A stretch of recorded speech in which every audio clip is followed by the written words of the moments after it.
Hello friends, welcome. दोस्तों, आज जो सीटेट के एग्जामिनेशन हुए हैं उसके बारे में बात करने वाले हैं कि कौन कौन से क्वेश्चन पूछे गए और बेसिकली क्या लेवल था। आज हमें थोड़ा सा एनालिसिस करने में थोड़ा सा लेट हो गया, परंतु चलिए जो भी क्वेश्चन पूछे गए हैं उनको हम जल्दी से देख लेते हैं। और पेपर का लेवल की बात करें तो एक ठीक ठाक लेवल था, ना बहुत ज़्यादा हार्ड ना बहुत ज़्यादा आसान, आप कह सकते हैं। पढ़ा हुआ जो रहेगा उसके लिए ठीक था। थोड़े से इंग्लिश के क्वेश्चंस में लोग कह रहे हैं कि थोड़े बड़े बड़े थे, बाकी का सब कुछ सही था। ठीक है, चलिए आइए देखते हैं क्वेश्चंस को। तो लिखा हुआ था सबसे पहला क्वेश्चन कि कौन सा पक्षी पेड़ के तने में घोंसला बनाता है। तो इसमें कई सारे ऑप्शंस हो सकते हैं, कई सारे आंसर्स हो सकते हैं। भिंगराज है, डिंगडाल है, मुटरी है और भी कई सारे हैं, आप इसको देख सकते हैं जो भी ऑप्शन में रहा हो। ठीक है, भारत में सबसे लंबा ट्रेन रूट कौन सा है? तो डिब्रूगढ़ टू कन्याकुमारी ये विवेक एक्सप्रेस है, वो तय करती है। लगभग 4247 किलोमीटर का दूरी वो तय करती है और लगभग ये 82.50 आवर्स का समय लेती है। ठीक है, 82 आवर्स का समय लेती है। अच्छा, कुछ लोगों ने ये भी बोला है कि सर ये पूछा हुआ था कि भारत में पहली ट्रेन कब चलाई गई थी। तो इसको भी आप याद रखिएगा, 1853 में चलाई गई थी। क्लियर। और भी दोस्तों दो चार क्वेश्चन जो आपसे पूछे गए, जैसे आपसे डांस फॉर्म से क्वेश्चन पूछा गया था। एक पूछा गया था चित्रकाठी पेंटिंग कहाँ की है, तो ये शायद महाराष्ट्र की है, एक बार आप देख लीजिएगा। वैसे महाराष्ट्र की है जहाँ तक हमें लगता है। ठीक है, एक मिजोरम डांस फॉर्म से क्वेश्चन पूछा गया था कि मिजोरम डांस फॉर्म कहाँ का है, तो ये चिराव मिजोरम का डांस फॉर्म पूछा गया था, सॉरी। ठीक है, मिजोरम का डांस फॉर्म कौन सा है, तो ये चिराव नृत्य है। ठीक है, याद रखिएगा। उसके बाद पूछा गया था कि ग्राउंड वाटर डिप्लीशन, यानी कि जो ग्राउंड वाटर जो ख़त्म हो रहा है धीरे धीरे, उनका कारण क्या है। तो ये दोस्तों आपका ट्यूबवेल और वाटर पंप ऑप्शन में था। ठीक है, तो ऐसा कुछ हो जाएगा, यही आपका आंसर हो जाएगा।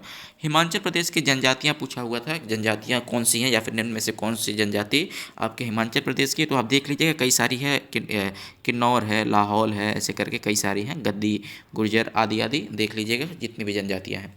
ठीक है, उसके बाद फ्रेश वाटर का सबसे बड़ा सोर्स पूछा हुआ था, कौन सा है। क्लियर। उसके बाद बात करें दोस्तों, तो आपके कुछ क्वेश्चंस आए हुए थे, जैसे उल्लू से क्वेश्चन शायद लोग कह रहे हैं आया हुआ था। उसके बाद थीम्स पूछा गया था, थिंग्स वी कैन डू, ऐसे कुछ करके।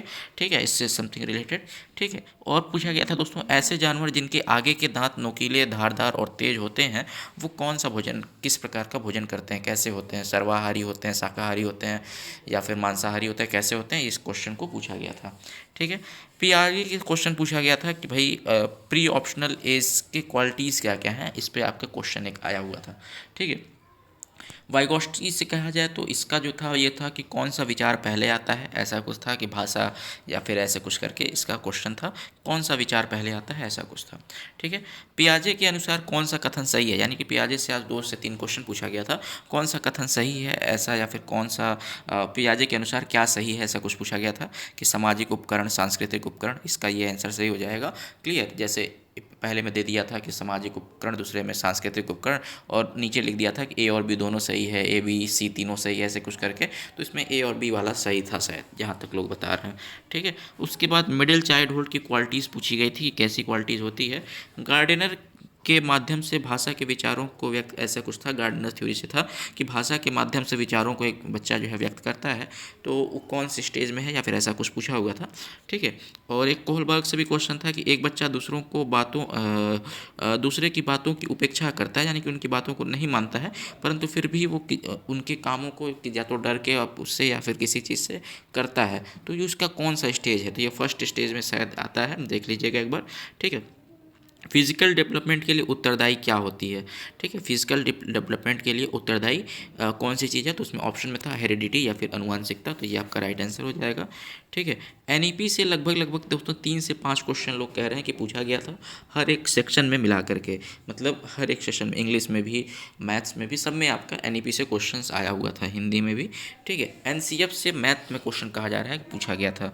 ठीक है, उसके बाद पूछा गया था कि बच्चा जो है लर्निंग कैसे करता है। ठीक है, उसमें लर्निंग कैसे करता है, ऐसा कुछ क्वेश्चन था, तो इसको भी आप एग्जैक्ट क्वेश्चन जो है आपको, जैसे मतलब आप देख लीजिएगा एक बार। उसके बाद इंग्लिश की बात करें तो इसमें पैसेज और पोएम मिला करके लगभग 15 मार्क्स से पूछे गए थे। पोएम जो था वो स्पाइडर एंड फ्लाइज पे से रिलेटेड था। फिगर ऑफ स्पीच दोस्तों रोज़ पूछे जा रहे हैं, इसमें फिगर ऑफ स्पीच पूछा गया था कि कौन सा फिगर ऑफ स्पीच है। ठीक है, उसके बाद और भी मतलब सारे जितने भी ग्रामेटिकल पोर्शन है, एरर डिटेक्शन है, ठीक है, ये सब भी आपसे पूछे गए थे। ठीक है, शरीर के आवश्यक पोषक तत्वों को पूछा गया था कि शरीर के लिए कौन से पोषक तत्व आवश्यक हैं।